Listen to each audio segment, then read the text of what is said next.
Dalawa tayo. Oo, share. Hi everyone! We are here right now in Bangkok, Thailand, floating market, and this is one of the most famous cuisine here in Thailand. Sabi nga nila, you will never be in Thailand without Pad Thai.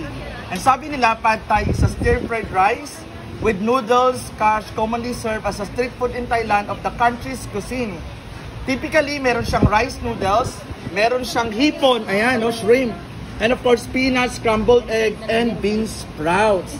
So what are you waiting for? Come and join us next time only here at the floating market in Bangkok, Thailand, and you will be able to taste and see a very delicious Pad Thai. Remember everyone, it's always possible to travel around the world only through the power of God.